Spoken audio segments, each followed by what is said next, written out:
Welcome to Saturday Morning Coffee Break, where this morning's topic is the Zero Trust Reality Check, why your Zero Trust architecture isn't. Here's our Saturday morning truths. Calling it Zero Trust doesn't make it Zero Trust. Your company just completed a Zero Trust transformation. You've got the slides, you've presented to the board, you've checked the boxes on your customer security questionnaires. Sales loves telling people about Zero Trust architecture, but there's just one problem. You still trust almost everything. Your VPN users get network access based on a single authentication. Your service accounts still have standing privileges. Your cloud resources trust anything from your corporate IP range. Your internal services don't authenticate each other. You've implemented better perimeter security and called it zero trust. And you're not alone. Most organizations claiming zero trust are doing exactly the same thing. So, Fleetus, what zero trust actually mean? Help me. Let me start with what zero trust is not. It's not buying a zero trust solution from a vendor. It's not implementing MFA and calling it done. It's not replacing your VPN with a different VPN that has a cooler name. And it's not a project with a completion date. Zero trust is a security model based on one core principle: never trust, always verify. Not trust a little, but trust and verify. Not trust until we have a reason not to. Never trust, always verify. That means every access request is authenticated. Every access request is authorized based on a current policy. Every access is granted with least privilege. Each session is monitored continuously. Every access decision considers current context, device posture, user behavior, and risk level. And critically, this applies to everything: users, devices, services, workloads, data access, with no exceptions. The zero trust implementations that are not. So let's discuss for a moment the most common ways organizations will fake zero trust. The first, we've implemented MFA. Real conversation I've heard. Where's zero trust now? We've turned on MFA for VPN access. Great. MFA is important, but that's not zero trust. That's just better authentication at your perimeter. Once users are on the VPN, do they have full network access? Can they reach any internal resource? Does a compromised laptop get treated the same way as a compliant one? If the answer is yes, you haven't implemented zero trust. You've implemented slightly harder to get past the front door. Fake option two, we bought a zero trust product. Hear this all the time, such as we purchased Zscaler, Cloudflare, PA, their solution. So we're done. Those are great products, but zero trust is not a product. It's an architecture. These tools can enable zero trust, but buying them doesn't mean you've implemented it. It's like buying a gym membership and telling people you're fit. The equipment is available, but you still have to do the work. Next, your cloud is zero trust. We're cloud first, and cloud is infinitely zero trust. Ooh. No, it's not. I've seen zero trust cloud architectures where IAM roles grant permissions to services with a star. The security groups are 0.0.0/0 from the corporate IP range. Service mesh authentication is disabled for performance, and workloads trust any request from inside the VPC. That's perimeter security in the cloud. The perimeter just moved. The next, we've segmented our network. We've implemented micro segmentation, so we have zero trust. Network segmentation is important, but if access within each segment is still based on you're inside the segment, so you're trusted, that's not the definition of zero trust. Zero trust means every access request is evaluated, even within a segment, especially within a segment. So, the trust you're still granting. Here are the places your zero trust architecture is still trusting implicitly. First is service to service communications. Your microservices call each other. Do they authenticate and authorize each request?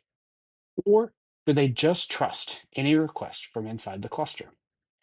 If a single compromised container can call any other service without authentication, you're trusting network location, not zero trust. Next is standing privileges. Your service accounts have 24/7 access to databases, cloud APIs, and critical systems. Do they really need access all the time?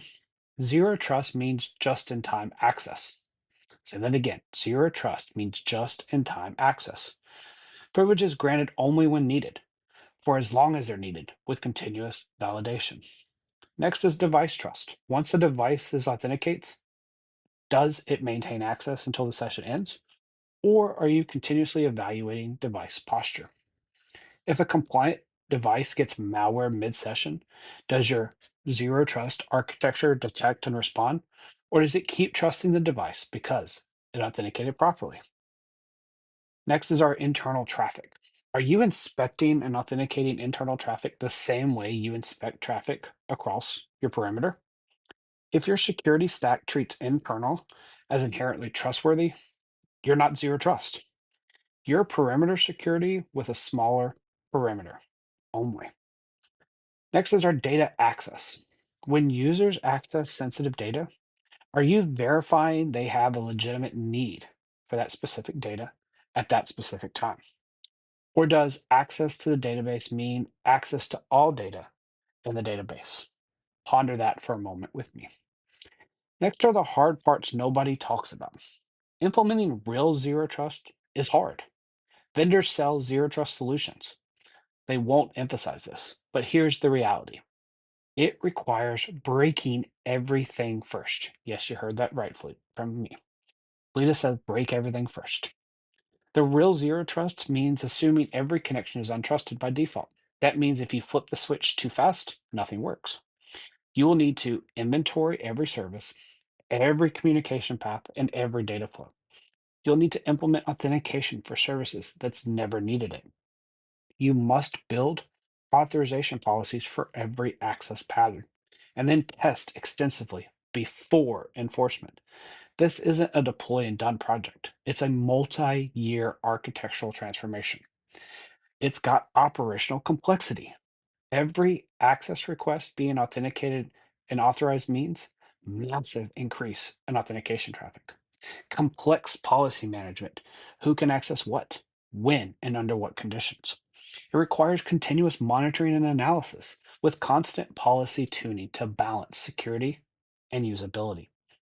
Organizations underestimate the operational overhead of actually doing zero trust correctly. Zero trust will reveal all your technical debt. Zero trust forces you to understand the architecture at a granular level. When you start implementing least privilege access, you'll discover nobody knows what some services actually need. That applications were built assuming network trust. The documentation is wrong or missing, and temporary workarounds become permanent. You can't fake your way through zero trust. It exposes every shortcut and every assumption. Zero trust requires cultural change. Zero trust isn't just technical, it's cultural. It means developers can't have standing access to production. It means network location stop being a security control. Break glass access needs justification and needs to be audited.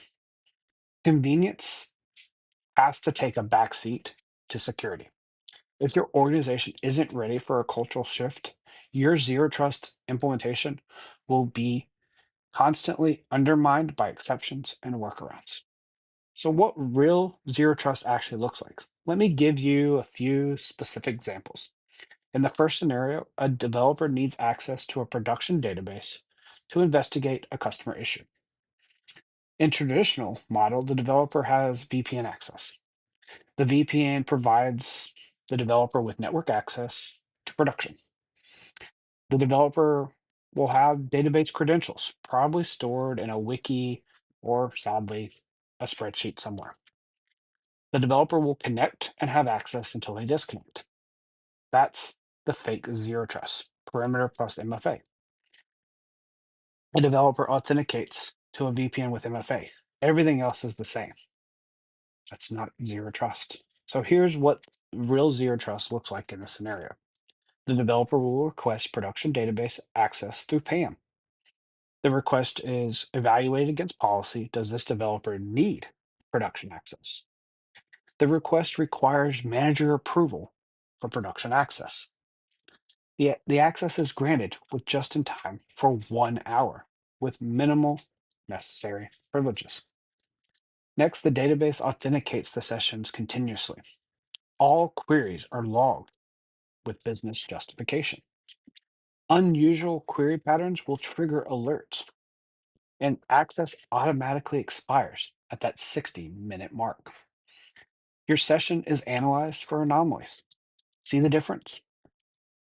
Zero trust means no standing access, context aware authentication, continuous verification, actually using least privilege with comprehensive monitoring and time limited access. Your Saturday morning audit, ask these questions. Can a compromised laptop with valid creds access your internal resources freely? If the answer is yes, you're trusting network authentication. That is not zero trust. Next, do your services authenticate each other, or do they trust any request from inside your network/cluster?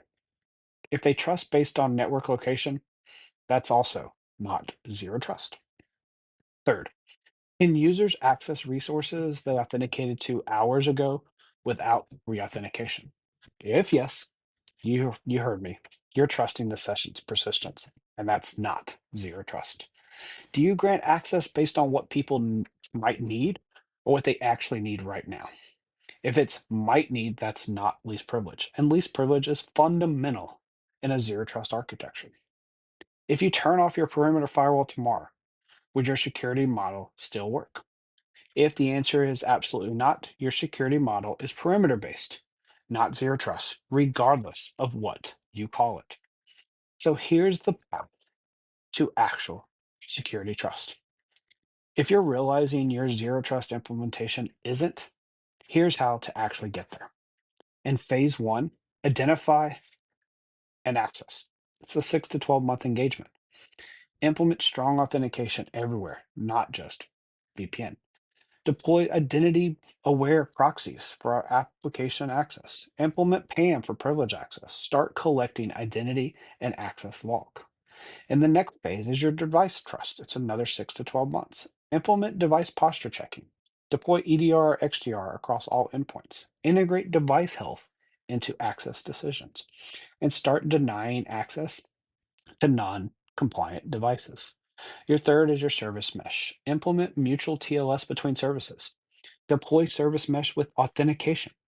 Create service to service authorization policies, thus eliminating trust based on network access. And in phase four, you'll do your data protection, which is an ongoing effort. Classify data by sensitivity. Implement data level access controls. Monitor and alert on unusual data access. Encrypt data at rest and in transit. And then finally, the continuous monitoring. Analyze access patterns for anomalies. Implement risk based access decisions. Continuously tune the policies based on behavior and automate responses to policy violations. So the realistic timeline is 3 to 5 years for a mature zero trust architecture. Anyone promising faster is selling you a perimeter security with better marketing. So here's the bottom line. Zero trust is a powerful security model. When implemented properly, it dynamically or drastically reduces your attack surface, making lateral movement nearly impossible. But most zero trust implementations are just perimeter security with extra steps and better branding.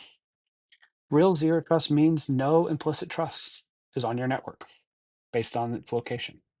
Continuous verification of every request. Least privilege access is granted with JIT just in time. And comprehensive monitoring and risk based decisions are being made. No exceptions for convenience. It's hard, it's expensive, it takes years, and it requires fundamental changes to how you architect, operate, and think about security. If your zero trust transformation was a 6 month project that's now complete, you didn't implement zero trust. You implemented something else and called it zero trust. And that might be okay. Better security is still better security, regardless of what you call it. Just don't fool yourself about what you have. Because when the breach happens, attackers won't care what you called your architecture. They'll just exploit the trust that's still there. So here's our Monday morning reality check. Stop calling it zero trust unless it's actually in place. Be honest about what you've implemented and what still needs to be done. Real security requires real honesty. So let's recap with our checklist. Zero trust is not network based trust. Internal is not trusted. Every access request authenticated and authorized. Continuous verification, not a one time. Least privilege and just in time access. Get service to service authentication. Make sure posture management is continuously evaluated. Be context aware of access decisions based on risk. Use comprehensive monitoring for all access and no standing privileges to your production systems. By implementing all these things, you will be on the right path to have enabled your environment to be zero trust. So, as always, stay safe and stay secure, everyone.